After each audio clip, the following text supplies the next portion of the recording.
नमस्कार, मैं शालिनी के और आप देख रहे हैं SPN 9 न्यूज।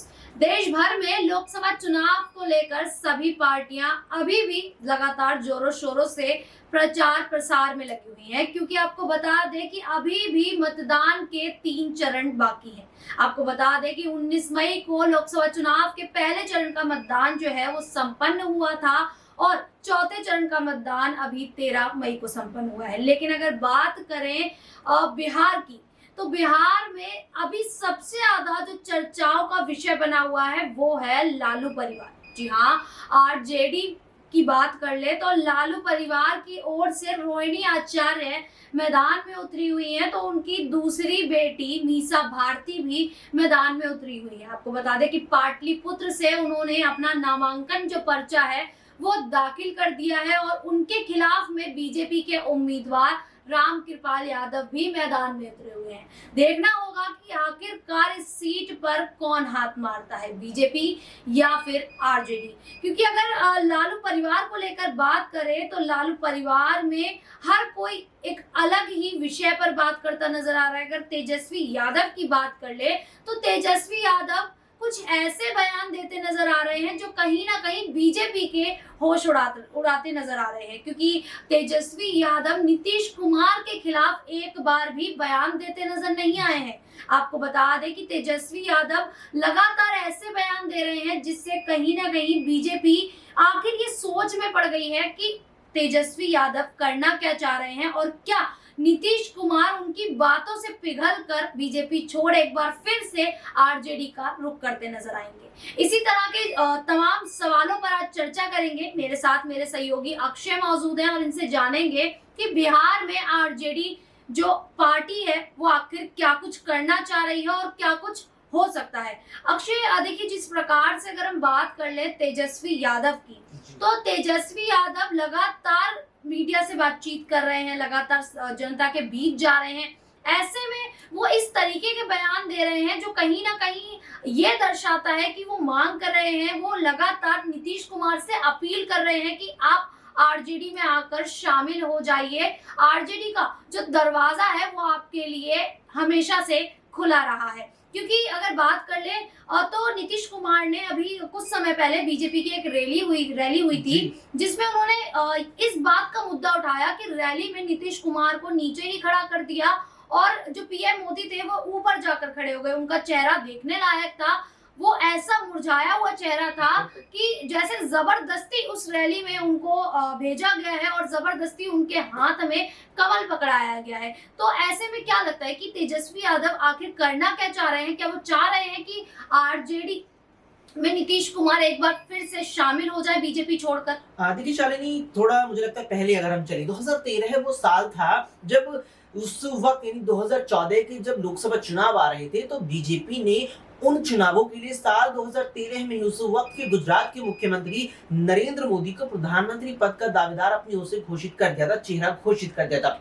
इस बात पर बिहार से नीतीश कुमार ने कड़ी आपत्ति व्यक्त की थी और 2013 में ही उन्होंने पहली बार बीजेपी के साथ अपना जो कई सालों का गठबंधन था उसे तोड़ दिया था। फिर 2014 के लोकसभा चुनाव और 2015 के बिहार की विधानसभा चुनाव उन्होंने राजद के साथ महागठबंधन में लड़े। फिर 2017 में उन्होंने महागठबंधन छोड़ करके एनडीए में वापसी की। इसके बाद 2020 की विधानसभा चुनाव बिहार के वो एनडीए के साथ लड़े, बीजेपी के साथ एनडीए गठबंधन में लड़े, लेकिन 2022 तो फिर बीजेपी छोड़कर आरजेडी में आ गए और अब 2024 में फिर आरजेडी छोड़कर बीजेपी में आ गए। अब ये चीज यहाँ पर क्यों कही जा रही है? ये चीज यहाँ पर यूं कही जा रही है कि तेजस्वी यादव भी कहीं ना कहीं इस बात को जानते हैं कि नीतीश कुमार कहीं ना कहीं एनडीए में फिर से चले तो गए हैं, लेकिन वो एनडीए में रहेंगे ये बात नीतीश कुमार भी खुद नहीं जानते। नीतीश कुमार का कब मन ये कहे जाए कि अब यहाँ फायदा नजर नहीं है, तुरंत राजद चलते, चलिए राजद की ओर महागठबंधन में चलते हैं, और वे कर भी जाएंगे। तो नीतीश कुमार ने जो अब की बार फिर से राजद के साथ छोड़कर एनडीए में आने का फैसला किया, उस फैसले को तेजस्वी यादव अपने तमाम बयानों से नीतीश कुमार के सामने गलत साबित कर देना चाहते हैं। तेजस्वी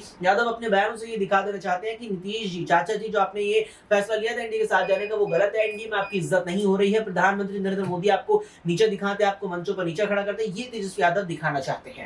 तेजस्वी यादव कहीं ना कहीं बीजेपी को ये संकेत दे रहे हैं कि नीतीश कुमार जो है वो बीजेपी में खुश नहीं है और वो जितना भी जल्दी हो सकता है वो बीजेपी छोड़ एक बार फिर से आरजेडी का रुख कर सकते हैं। लेकिन अगर वहीं बात कर ले तेजस्वी यादव की, दोनों बहनों की, रोहिणी आचार्य की और मीसा भारती की, तो पप्पू यादव ने कहीं ना कहीं लालू परिवार को माफ कर दिया और ऐसे में उन्होंने मीसा भारती की और रोहिणी आचार्य का समर्थन करने का भी ऐलान कर दिया है। क्या अगर ऐसे में क्या पप्पू यादव मैदान में उतर जाते हैं, रोहिणी आचार्य का समर्थन करते हैं, मीसा भारती का समर्थन करते हैं, तो क्या बीजेपी की मुश्किलें बिहार में बढ़ सकती हैं? देखिए, बिल्कुल इस बात में कोई दौरा नहीं। आप अगर गौर करेंगे पूर्णिया संसदीय क्षेत्र पर, जहां से पप्पू यादव ने निर्दलीय चुनावी मैदान में उतरकर अपनी ताल ठोकी थी, पप्पू यादव की निर्दलीय पूर्णिया में उतरने से यहाँ पर सबसे ज्यादा जो चिंताएं और चुनौतियां थी वो आरजेडी की ही बड़ी थी, ना कि कांग्रेस की भी, क्योंकि कांग्रेस और आरजेडी इस वक्त एक ही गठबंधन का हिस्सा है। लेकिन कांग्रेस की उन्होंने मुश्किलें नहीं बढ़ाई, उन्होंने बीमा भारती की मुश्किल बढ़ाई थी। बीमा भारती राजद की उम्मीदवार थी पूर्णिया से, जहां पर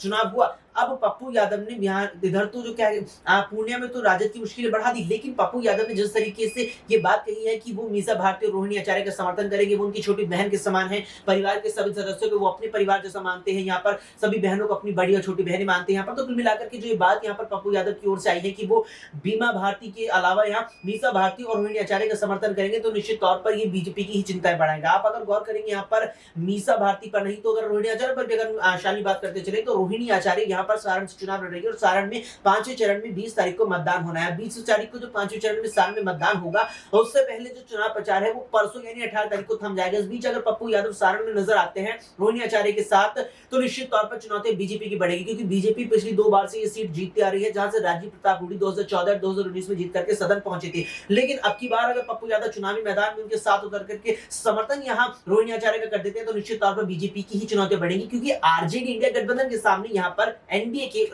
यहाँ पर राजीव प्रताप रूडी ही उम्मीदवार हैं। जी हाँ, आपको बता दें क्योंकि राजीव प्रताप रूडी की अगर और नजर डाली जाए तो आपको बता दें कि कहीं ना कहीं जो जनता है वो राजीव प्रताप रूडी से अब खुश नजर नहीं आ रही है। 2 बार उन्हें मौका देकर जनता ने देख लिया, लेकिन उन्होंने उनके क्षेत्र में कार्य नहीं कराया। ऐसे में जनता उनसे नाखुश है और कहीं ना कहीं अब राजीव प्रताप रूडी जिस प्रकार से क्षेत्र में जाकर जनता से बदसलूकी करते दिखाई दे रहे हैं, उनसे अजीबो तरीके से बात करते दिखाई दे रहे हैं, तो ऐसे में जनता इस बार उन्हें मौका नहीं देने वाली है। क्योंकि सारण में अगर पप्पू यादव भी रोहिणी आचार्य के लिए चुनावी मैदान में उतर गए और उनके लिए चुनाव प्रचार करने लगे, तो बीजेपी की जो मुश्किलें हैं वो बढ़ने वाली हैं। और बिहार में तो देखा ही गया है कि बिहार में अगर कोई पार्टी नजर आती है तो वो केवल आरजेडी ही नजर आती है। कांग्रेस की बात कर ले तो कांग्रेस तो दूर दूर तक नहीं दिखाई देती है।